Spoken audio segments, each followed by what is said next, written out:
हांव सदांच म्हणटा आमी 4 गोष्टींतल्यान शिकता. एक, आमी आमच्या पेरंट्सां कडल्यान, आमी टिचर्सां कडल्यान शिकता. दुसरें म्हणजे आमी ज्या वातावरणान रावता पळय, आमच्या सभोवताली कितें घडटा पळय आमी ताचे कडल्यान शिकता. तिसरें, आमी आमच्या पियर्सां कडल्यान शिकता, म्हणजे आमच्या समवयीन आसतलीं कळ्ळें, तांच्या कडल्यान आमी शिकता. आनी चवथें, आमी आपल्या आपण शिकता, आपल्या अनुभवांतल्यान आसतलें, आपल्या पुस्तक वाचनांतल्यान आसतलें. So when 25% is the most important part of this.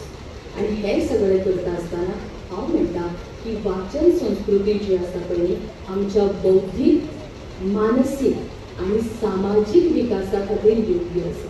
आनी ताच्या खातीर ही वाचन संस्कृती आनी लेखन संस्कृती जर फुडें व्हरपाक जाय जाल्यार आमी तुमी वांगडा मेळून माझे पुस्तक उपक्रम जो आसा पळय तो फुडें व्हरपाक जाय. घालून ज्या वेळी माननीय मुख्यमंत्र्यांनी सांगितलं की पायलट प्रोजेक्ट पहिल्यांदा तुम्ही तालुक्यावर करा, पुढच्या वर्षी निश्चितपणे याची यशस्वीता आम्ही बघून तो पूर्ण गोवा राज्यात राबवण्यासाठी मी तुमच्या बरोबर आहे म्हणून. आणि लगेच त्यांनी नंतर मग शिक्षण संचालक माननीय शैलेजी झिंगरे सरांना नोट केलं. आम्ही लगेच त्यांना भेटलो. त्यांनी नंतर लगेच मग सावयकर सरांना एवढं आनंदमय वातावरण मिळाल्यानंतर आम्ही वेळ काढला नाही, कशाला आता ते सगळं घेऊन बसूया एप्रिलच्या शाळा मे महिन्यातल्या जूनातल्या वगैरे. आणि लगेच याच वर्षी आपल्या मुलांना एक व्यासपीठ म्हणजे वाचकापासून लेखकापर्यंत तयार करण्यासाठी इथले पालक आणि आपले सगळे अर्ली चाइल्ड केअर एज्युकेशन याचेर सरकारान, भारत सरकारान भरपूर स्ट्रेस दिल्लो आसा.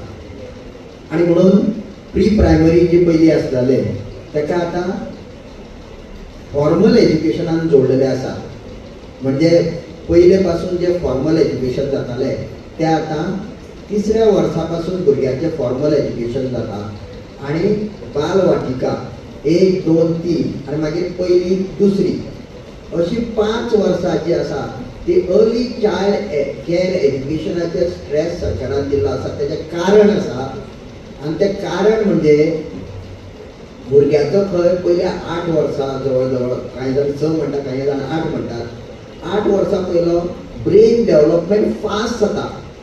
700 सिनॉप्सीस पर सेकंड तयार जाता. आणि जसो ब्रेन डेन्स जायत वयता आनी तेद्या वेळार ज्यो कितें गजाली आत्मसात करता भुरगीं ती आत्मसात केल्ल्यो गजाली त्या फुडल्या लायफाक ताका परमनंट उपयोग जाता. निवडी प्रमाणे वाचपाक दिवपाक जाय.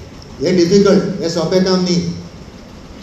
एकदां भुरगे आपल्या आवडी निवडीचे वाचपाक लागले मागीर हळूहळू तुमी दुसरे दिवपाक शकता. पूण ही पयलो स्टेप आसा पळय न्ही, भुरग्याची आवड वळखून तांकां वाचप दिवप हें इम्पॉर्टंट. तें सिंपल रिजन सांगलें हांवें तुमकां. जर तुमकां आवडना तसली गोश्ट आमी तुमकां दिली, तुमचो कमिटमेंटूय आसचो ना